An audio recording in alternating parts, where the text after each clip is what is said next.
intervenir au sein de l'entreprise, alors sous des formats qui peuvent être soit un accompagnement individuel de l'entreprise, soit un accompagnement dans un cadre collectif. Donc, un collectif d'entreprises qui souhaite traiter d'une même problématique peut tout à fait être accompagné par un consultant externe, expert sur les sujets des ressources humaines. Vous le voyez, l'accompagnement qui peut être proposé est un accompagnement très souple, puisqu'il peut être soit d'une durée dite courte de 1 à une dizaine de jours, auquel on peut, à titre complémentaire, sur des parcours d'accompagnement longs, complétés, jusqu'à 20 jours complémentaires. Avec un objectif qui est d'abord de formaliser un diagnostic sur la thématique qui a été retenue par l'entreprise, sur la problématique qu'elle souhaite voir travailler par cet expert externe. Et puis aussi, et c'est le deuxième élément, c'est lui permettre de mettre en place en quelque sorte un plan d'action pour l'accompagner dans la gestion active de ses ressources humaines et dans la résolution d'une difficulté ou d'un point de tension particulier au sein de l'entreprise.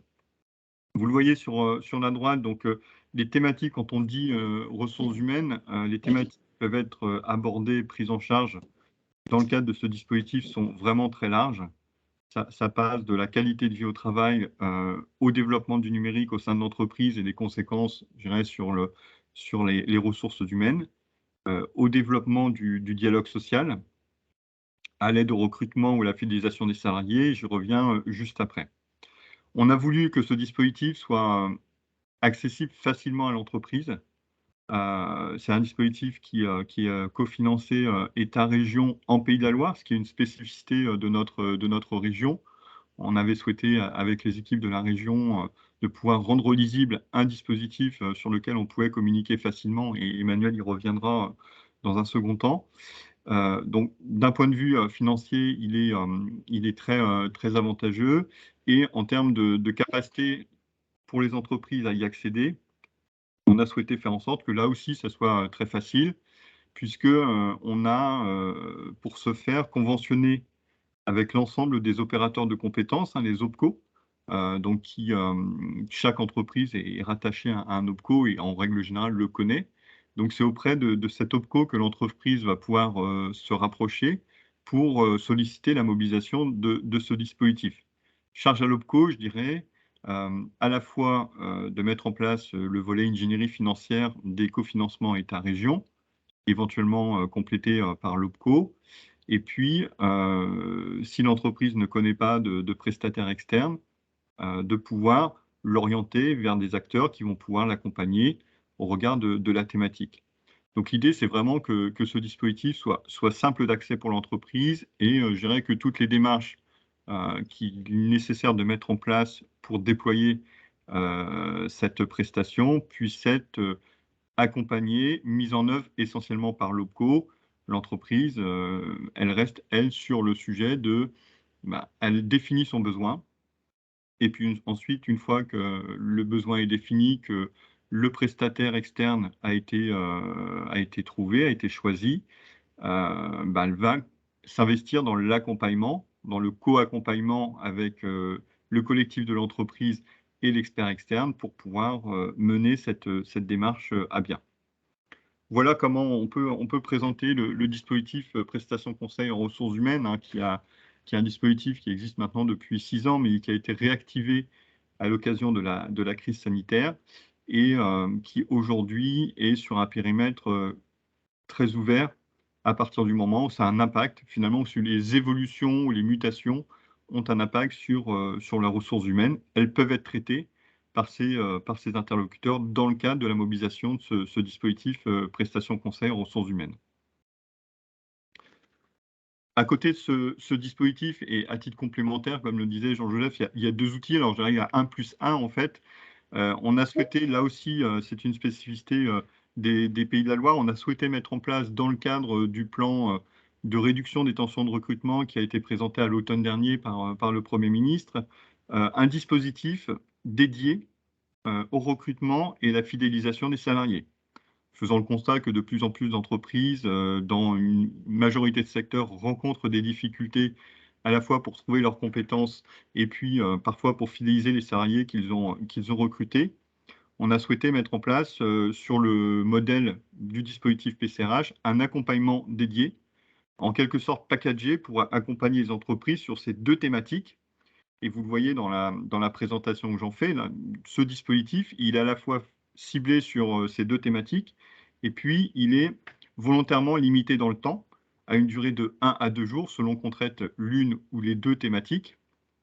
Parce qu'on souhaite en fait que ce dispositif soit un produit qui permet à l'entreprise de découvrir, la possibilité de PCRH et éventuellement s'il y a d'autres actions qui peuvent être conduites, bien évidemment, l'entreprise aura toujours la faculté finalement de déclencher un financement complémentaire ou de solliciter un accompagnement complémentaire dans le cadre du dispositif précédent que je viens de présenter.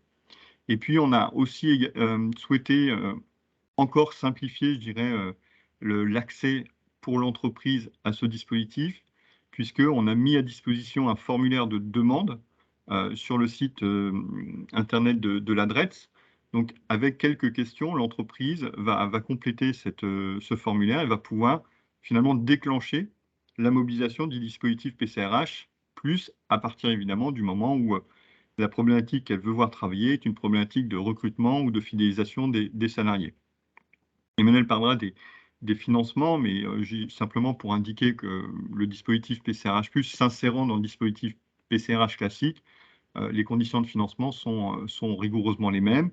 Et puis, là encore, l'OPCO et l'opérateur, alors en l'occurrence relativement transparent dans le dispositif PCRH+, puisque quand l'entreprise fait une demande via le formulaire, cette demande est envoyée à l'OPCO pour qu'il puisse déclencher l'intervention de l'expert qui soit a été choisi par l'entreprise, hein, vous avez la liste des prestataires qui ont accepté finalement de rentrer dans le dispositif PCRH+, soit l'entreprise ne connaît pas d'interlocuteur, et dans ce cas-là, c'est l'OPCO qui va lui proposer quelques interlocuteurs parmi la liste de ceux qui ont accepté donc d'être en quelque sorte référencés. J'utilise le terme à mauvais escient, mais en quelque sorte ont accepté finalement de remplir ces règles de fonctionnement avec un accompagnement spécifique sur une durée cadrée. Et à chaque fois, on a un dispositif qui est, il nous semble, facile d'accès pour l'entreprise, à la fois sur la capacité à le mobiliser effectivement, et puis aussi sur la capacité à déclencher opérationnellement cet accompagnement. Donc un dispositif PCRH+, qui est lancé depuis mars, hein, donc on a des premiers retours, mais le recul n'est pas encore suffisant.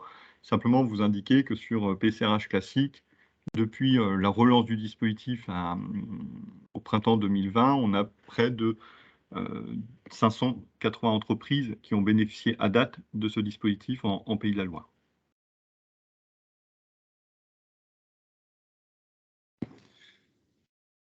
Merci Denis, bonjour à tous. Emmanuel Zarka, région Pays de la Loire. Écoutez, pour laisser la place aux témoignages et aux questions, je vais faire rapide.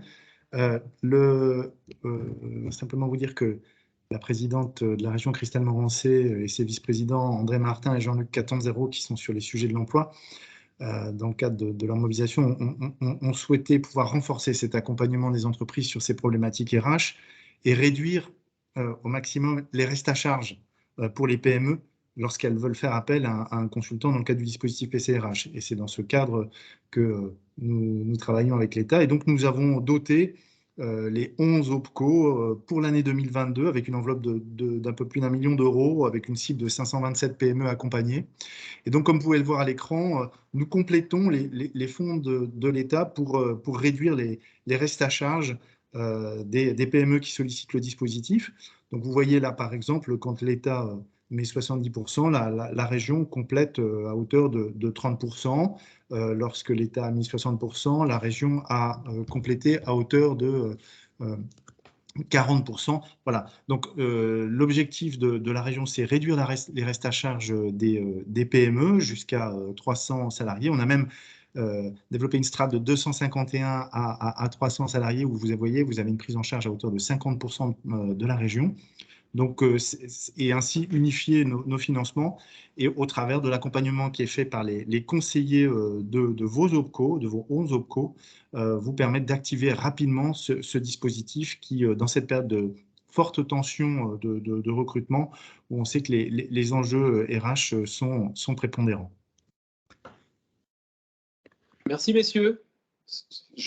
Vous pourrez poser vos questions tout à l'heure à Emmanuel et puis à Denis. Je vois qu'il y a déjà des premières questions dans le fil, le chat. J'invite à présent, s'il vous plaît, Florian Girard à se connecter. Et je vous invite, pour celles et ceux qui sont en train de nous rejoindre, à fermer votre caméra pour qu'on ait une très bonne bande passante. Bonjour Florian, merci de vous être rendu disponible. Vous avez 38 ans, vous êtes le dirigeant de l'entreprise FG Habitat. Vous êtes spécialisé dans les menuiseries extérieures. Vous êtes installé à Challans. Vous avez créé votre entreprise en 2018. Au départ avec de la sous-traitance, et puis la réussite venant, vous avez embauché votre premier collaborateur, et aujourd'hui, vous êtes à 10 salariés. Et en début d'année, s'est posé un petit peu la question de savoir où vous saviez où vous vouliez aller, mais vous ne saviez pas forcément comment. Alors, sur la recommandation de votre cabinet conseil, vous vous êtes mis en relation avec une consultante qui était référencée, donc PCRH. Vous avez découvert ce dispositif PCRH. Est-ce que vous pourriez nous présenter les enjeux que vous aviez en tant qu'entrepreneur quand vous avez initié cette démarche en début d'année, s'il vous plaît? Les enjeux au départ, hein, c'est forcément difficulté de recrutement. L'entreprise a vite évolué, donc il a fallu gérer cette casquette de chef d'entreprise où voilà, on est un peu le couteau suisse. Donc on veut être partout, mais finalement on est nulle part au final. Et puis voilà, j'ai ressenti la nécessité de structurer le management au quotidien, de bénéficier d'une aide extérieure, hein, parce que mentalement c'était difficile. Et puis être dans les clous, créer des fiches de poste, etc. quoi. Quand vous avez créé l'entreprise, le management, ou en tout cas les fonctions RH, c'était pas forcément inné. Vous aviez plutôt une fonction ingénieur ou commercial au départ, c'est ça? Ouais, plutôt formation commerciale de base. Après le management, je l'ai connu grâce au sport, mais bon, ça reste quand même différent en fonction de l'évolution de l'entreprise, des besoins des salariés aussi, quoi. D'accord. Comment ça s'est passé concrètement à partir du moment où vous êtes accompagné par cette consultante, qu'on peut citer d'ailleurs, Madame Sophie Bossard? Sophia Bossard, ouais, tout à fait, consultante RH. Donc, il y a eu un premier entretien en fait pour déterminer les besoins de moi personnellement en tant que chef d'entreprise, et puis pour l'entreprise aussi. Et donc ensuite, on a défini des plans d'action sur un accompagnement de 4 mois. C'est toujours en cours d'ailleurs. Et voilà, principal impact sur mon organisation, hein, création d'un poste de responsable technique. Pour moi, me soulager au quotidien. Toujours pareil, parce que voilà, on est toujours à la fois, on est une sorte de couteau suisse, donc on veut être partout, mais finalement, ça donne des insatisfaits, pardon. Et alors, comment ça a été interprété en interne, vos salariés? Comment ils ont pris ces évolutions? Comment ils l'ont accepté? Très, très positif, très positif. Comment vous les avez accompagnés? Voilà, pardon. Ça a coupé un tout petit peu. Je vous invite à reformuler votre réponse si ça ne vous dérange pas. Donc, on a mis en place certains process de pause, voilà, comme je disais tout à l'heure, un responsable technique en place. Donc, ça a permis de bien structurer la société, et puis surtout pour les ouvriers en place, d'avoir de meilleurs repères, quoi. Si vous aviez 3 mots pour qualifier ce dispositif que vous pourriez partager là aux gens qui vous écoutent, qui sont peut-être des chefs d'entreprise comme vous, une quinzaine, une vingtaine de chefs d'entreprise, c'est quoi les 3 mots-clés que vous retiendriez? Pour moi, soulagement mental, un soutien externe, et puis structuration. C'est-à-dire qu'en fait, d'un premier dispositif où on est plutôt sur un accompagnement au départ plutôt RH, on bascule sur quelque chose de plus global? Ouais, tout à fait. Tout à fait. Ça va au-delà de l'accompagnement RH. Moi, ça m'a permis de grandir en tant qu'homme aussi également, hein. D'accord. On a vraiment une posture différente aux sorties alors que c'est même pas terminé, c'est ça? Exactement. Bon. Merci Florian. Je vous invite à fermer votre caméra. Je vous réinviterai à la rouvrir tout à l'heure.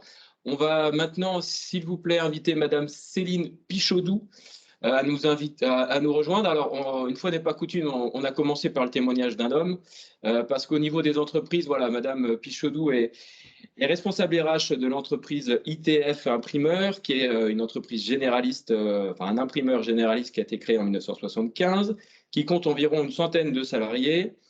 Et puis, il y a eu des nouvelles arrivées, des managers de proximité, une volonté de se positionner un petit peu différemment. Donc, pour bénéficier de la culture entreprise, s'intégrer, il a fallu cela a nécessité de la formation et un accompagnement.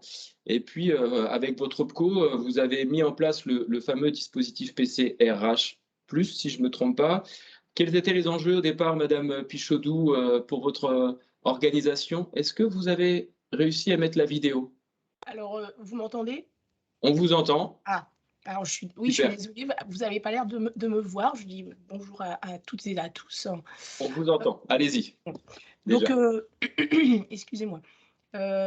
Clairement, notre besoin, c'était vraiment de comment dire, une projection dans les prochaines années, en fait, régulièrement de départ à la retraite, hein, avec des difficultés de recrutement en face. Donc, un besoin de structurer probablement déjà nos pratiques RH. Et avec un accompagnement. Alors, on avait, nous, déjà une structuration au niveau de nos fiches de poste, mais je souhaitais avoir une vision extérieure, en fait, qui puisse m'accompagner sur des parcours et des trajectoires professionnelles pour vraiment apporter de l'attractivité à nos salariés actuels et à nos futurs collaborateurs que nous allons devoir recruter dans les prochaines années. Donc, avec probablement des parcours d'évolution au sein de l'entreprise pour fidéliser aussi ces nouveaux collaborateurs, des parcours de formation, puisqu'en fait, actuellement, en recrutement, vous ne trouvez plus les compétences et les savoir-faire spécifiques à la branche d'activité dans laquelle vous travaillez. Donc, l'obligation aussi de former dès le recrutement les salariés. Donc, c'est vraiment d'avoir une vision claire pour les salariés actuels, les futurs collaborateurs, également les managers. Et en ce qui me concerne, me faciliter aussi la tâche au niveau du recrutement et de la communication externe à l'entreprise. Je ne sais pas si j'ai été claire. Ça montre bien tous les enjeux que vous avez pu rencontrer, ou en tout cas ce que vous aviez au départ. Est-ce que vous pouvez juste nous préciser votre OPCO, s'il vous plaît? Le OPCO, voilà, entreprise de proximité. Oui. À partir du moment où la personne vous recommande ce dispositif-là, et à partir du moment où vous l'activez avec votre direction, ça se passe comment dans l'entreprise? Bien, écoutez, alors, étant donné qu'on est une centaine de personnes, il y a quand même une phase d'information auprès de notre CSE, une phase d'information et de préparation à l'arrivée de la consultante auprès de nos managers et des salariés, pour que vraiment l'action de cette consultante soit bien acceptée et soit préparée. Donc, après, elle a donc fait un premier point avec moi, vraiment pour définir le besoin. Et elle a ensuite rencontré le comité de direction, les managers de proximité et également des collaborateurs, en fait, qui, avec différents niveaux de présence dans l'entreprise, des nouveaux embauchés, des personnes avec beaucoup plus d'ancienneté, que ce soit dans les ateliers ou dans les bureaux. Et à partir de là, forcément, elle délivre des précos. Yes. Vous mettez en place un plan d'action. C'est vous qui contrôlez tout. C'est en co-construction. Ça se passe comment? Alors, bien sûr, elle fait un premier diagnostic, elle me fait un retour de ce diagnostic et après me fait des préconisations que, bien sûr, je valide par rapport à l'objectif initial. Il est vrai aussi, l'avantage de ce process, c'est que il est très, c'est pas gravé dans le marbre. C'est-à-dire qu'au fur et à mesure du diagnostic et des précos, vous pouvez aussi faire évoluer évoluer votre besoin. Et donc, en face, vous avez votre consultante qui peut vous conseiller sur des nouvelles choses, en fait. D'accord. Et l'aspect personne extérieure qui vient et qui pose des questions, c'est accepté par les collaborateurs sans difficulté? Justement, je pense que c'est aussi une force puisqu'en fait, les collaborateurs n'ont aucune crainte. Alors, ils ont bien sûr été informés en amont et donc ont moins de crainte de se livrer que peut-être en direct avec moi ou avec leur manager. Donc, il y a une facilité de parole aussi pour les collaborateurs envers cette consultante extérieure. Même exercice que pour Florian. Si vous aviez 3 mots pour décrire ce que ça vous a apporté, ce dispositif-là dans votre quotidien? Un regard extérieur sur un diagnostic des pratiques déjà, puisqu'on a déjà des pratiques, donc ça permet de faire le point sur ce qui est fait. Une validation de la vision aussi ou de l'objectif, savoir si vraiment on est dans le bon chemin. Et puis une structuration, une aide à la structuration des outils et de la communication en interne auprès des différents intervenants. Et aujourd'hui, le dispositif, c'est terminé? C'est toujours en cours? Vous en êtes Alors où dans le process? Alors là, à l'heure actuelle, je dois revoir ma consultante. Le diagnostic a été fait et donc là, on va valider en fait les préconisations. Dernière ligne droite. On est voilà, on est quand même un peu peut-être plus au démarrage du process par rapport à Monsieur Girard. D'accord. Alors, on a un tout petit peu débordé par rapport au temps qu'on s'était imparti pour pouvoir vous apporter des informations aussi bien, on va dire, plutôt techniques, comment en bénéficier, que très concrètement comment ça se passe. Je vais inviter Denis, Emmanuel, Céline et puis Fabien à se reconnecter en visio. Et puis, j'invite les personnes qui souhaitent se positionner à faire à lever la main, un petit peu comme à l'école, et on va essayer de prendre les questions qui sont. Alors peut-être qu'il y en a déjà sur le côté. Je vois que Denis a répondu à beaucoup déjà. Alors, téléphone portable, c'est bon. Les experts externes, le référencement, Denis en a parlé tout à l'heure avec une liste qu'on retrouve, je suppose, sur le site internet, c'est ça? Oui, tout à fait. J'ai répondu à la question, effectivement, notamment des experts comptables pour savoir si ceux-ci pouvaient être consultants externes. Et donc voilà, on a reprécisé les éléments, sachant que le passage obligé, c'est quand même qu'on s'assure de la compétence des consultants. Et sauf pour le dispositif PCRH+, où comme vous l'avez vu, c'est très encadré. Pour le dispositif PCRH, on passe de toute façon par une étape du conseiller de l'OPCO qui va établir un diagnostic avec l'entreprise, un diagnostic court lors d'un entretien. Du coup, il n'y a pas d'auto-prescription. Ce qu'on ne souhaite pas dans le dispositif PCRH, c'est que ce soit l'expert comptable de l'entreprise qui fasse la prestation conseil RH. Ce n'est pas l'enjeu. L'enjeu, il n'est pas du tout celui-là. Il est justement de travailler avec des acteurs autres qui peuvent apporter un appui. Et puis, le dispositif PCRH, ce n'est pas un dispositif qui conduit à faire à la place de l'entreprise, mais c'est accompagner l'entreprise dans une démarche pour, à terme, lui permettre de se professionnaliser. Donc, ce n'est pas de la formation. Pour autant, ça reste un outil, un dispositif qui n'a d'intérêt que si l'entreprise ou les acteurs de l'entreprise, selon comment elle est organisée, ce n'est pas forcément le dirigeant, sont bien partie prenante de la démarche. C'est-à-dire que le cabinet d'expertise comptable, il serait plutôt de l'ordre, comme pour Fabien, de son cabinet conseil, il est plutôt prescripteur. À aucun moment, il peut être l'opérateur.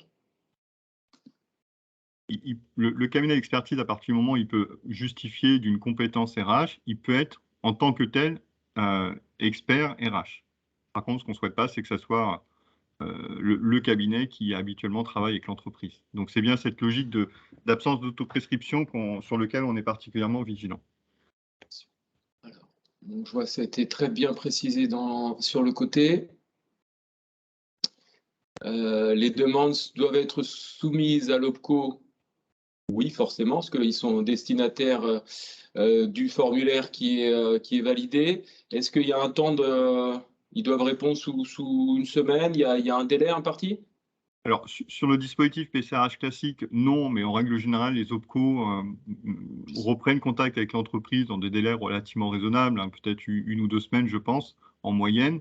sur le dispositif PCRH+, on a demandé aux OPCO d'être très réactifs et de pouvoir déclencher finalement le contact entre le prestataire et l'entreprise dans un délai de 5 jours.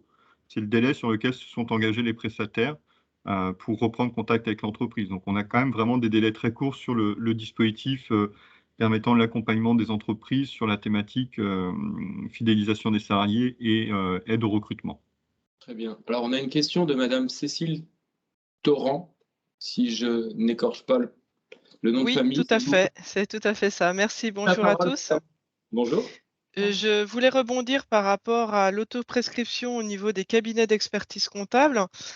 Si c'est les clients qui demandent, c'est-à-dire voilà, accompagnement au recrutement ou encore un autre exemple, un accompagnement auprès de leurs responsables pour qu'ils puissent mettre en place des techniques de management qui soient plus appropriées pour leur équipe au niveau de leur région. Du coup, la prescription, elle ne vient pas du cabinet d'expertise comptable, mais bien du client. Mais il se trouve qu'il y a des ressources en interne chez nous avec des consultants en ressources humaines dédiés à 100%. Est-ce que là, c'est considéré pas comme de l'autoprescription? Ça ne sera pas considéré comme l'autoprescription si on passe effectivement par l'intermédiaire de l'OPCO qui va regarder précisément et qui va réinterpréter le besoin qu'exprime l'entreprise. Si la réponse est que de fait, c'est potentiellement l'expert comptable de l'entreprise qui peut répondre, pourquoi pas? Mais c'est vrai qu'il y a bien cette interface avec le conseiller de l'OPCO qui doit être réalisée avant d'engager toute démarche de PCRH. De toute façon, c'est l'OPCO qui est en fait l'argentier, puisque nous, en tant que région État, on a mis à disposition nos financements de l'OPCO. Donc, de toute façon, l'OPCO est un interlocuteur indispensable et c'est sa fonction première d'accompagner sur le volet RH. Là, on passe par l'intermédiaire d'un acteur externe. Mais le premier diagnostic, le pré-diagnostic en quelque sorte, il est bien réalisé par un conseiller de l'OPCO. Très bien. D'accord, c'était très clair. Merci à vous. Merci. Merci, madame. Alors, madame Céline Durand, je vous invite à prendre la parole si vous voulez bien. Oui, bonjour, merci. Alors, je suis désolée parce que j'ai dû faire plusieurs choses en même temps, donc j'ai peut-être pas pu tout bien écouter comme il faut. Je pense qu'on peut réécouter Oui, vous aurez le replay. Donc, je la réécouterai de manière très attentive. Peut-être que la question que je vais poser, il y a déjà eu des réponses apportées. On est dans une situation où on a fait appel à un cabinet extérieur pour travailler de façon 360 la mise en place, l'établissement de notre nouveau projet politique et stratégique à horizon 2027, 2022-2027. Il vient d'être adopté par l'Assemblée générale chez nous. Et la suite, bien sûr, donc ça c'est le projet politique stratégique, c'est de travailler sur la déclinaison opérationnelle et en particulier sur l'aspect humain, l'organisation RH interne. Et donc, je me posais la question de savoir si ce cas de figure pouvait rentrer dans le cadre de PCRH. Première question. Deuxième question, le cabinet avec lequel nous travaillons a aussi une compétence et d'ailleurs est référencé sur votre site. J'avais déjà regardé depuis un petit bout de temps.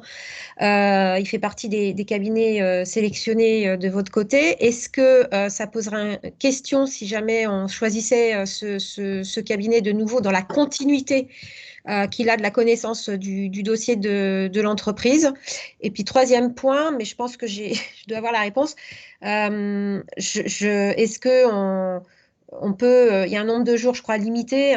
Est-ce que on peut abonder, l'entreprise peut abonder pour faire la jonction, parce que je ne pense pas que le nombre de jours, je ne sais plus de combien il est, je ne pense pas que le nombre de jours sera forcément suffisant pour accompagner la démarche chez nous. Ok. Juste peut-être préciser la dimension de votre organisation.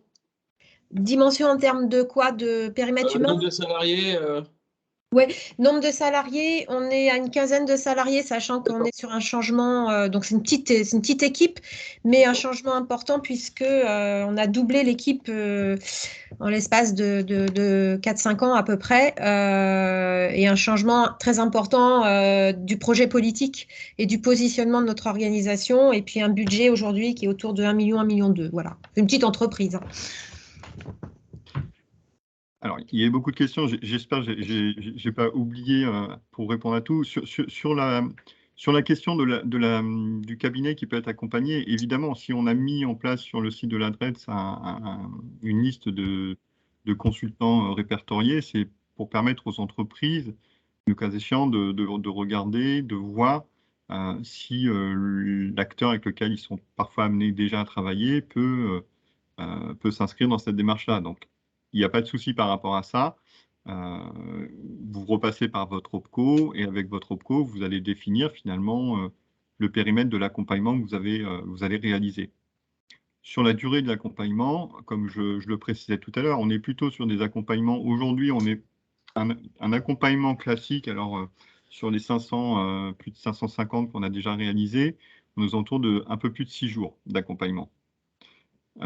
Sachant que le dispositif est assez souple, on peut avoir un accompagnement jusqu'à 10 jours et à titre complémentaire 20 jours supplémentaires. On est rarement sur ces durées-là parce qu'en règle générale, quand on est sur des temps longs réellement, c'est plutôt parce qu'on est sur des accompagnements dits collectifs où il y a une alternance d'accompagnement individuel et de travail en collectif. Voilà, un séquencement qui fait qu'effectivement, ça prend plus de temps. Mais là, on est plutôt sur un accompagnement de quelques entreprises en même temps. Donc, c'est vrai que ça justifie cette durée. Et puis, pour répondre à la question de savoir si vous pouvez venir abonder, il n'y a aucune difficulté. C'est-à-dire que si vous définissez qu'il y a besoin de 15 jours d'accompagnement avec votre OPCO, vous pouvez aussi acter qu'il y a une prise en charge dans le cadre du PCRH de 7-8 jours, et puis que le reste, le complément, est pris en charge par la structure. Super. Merci beaucoup, Monsieur Larcher. Alors, est-ce qu'on a répondu à toutes les questions qui étaient sur le côté a priori? Oui. Merci, Monsieur Kiplin, pour le lien que tout le monde a pu récupérer par rapport aux prestataires qui sont référencés. Madame Lucas, j'arrive pas à lire de quoi il s'agit. C'est un lien que vous avez rajouté qui concerne... Pardon, excusez-moi. Bonjour, madame. Bonjour, Valérie Lucas, directrice du Carrefour des Pays de la Loire. Une personne demandait tout à l'heure si on pourrait récupérer les enregistrements. Donc, en général, les enregistrements de la séance sont déposés sur le site Choisir mon métier. Donc là, je vous ai mis le lien et bien entendu, quand nous recevrons l'enregistrement, nous le déposerons. Merci de la précision. Comme ça, on l'aura rappelé à tout le monde. Est-ce qu'il y a encore des demandes, des prises de parole des questions pour Fabien ou pour Céline? Non, j'espère qu'on a été très clair. De toute façon, n'hésitez pas, que ce soit vos interpros, la région, l'État, on est là à votre disposition pour pouvoir vous accompagner sur ces sujets. Vous avez bien compris qu'au-delà du RH, on est vraiment sur un accompagnement qui a des enjeux et des conséquences en termes d'interaction dans les équipes, de perspectives, etc., qui sont très intéressantes. Et dans ce cadre-là, on peut remercier les acteurs qui poussent. Et puis, surtout, rentrer en contact avec votre OPCO, parce que eux, leurs conseillers sont aussi tout à fait au fait de tous ces dispositifs-là, qui peuvent vous servir, vous accompagner tout au long de la vie de votre entreprise, quelle que soit justement la séquence que vous rencontrez. S'il n'y a pas d'autres questions, on va peut-être fermer cette séquence-là. Vous donnez rendez-vous à partir de septembre pour le prochain Midi Emploi Formation. Je n'ai plus la date en tête, je suis désolé. Est-ce que quelqu'un pourrait m'aider? Le 21 septembre. Voilà, parfait. Merci beaucoup. Bonne fin de semaine à toutes et à tous. Au revoir.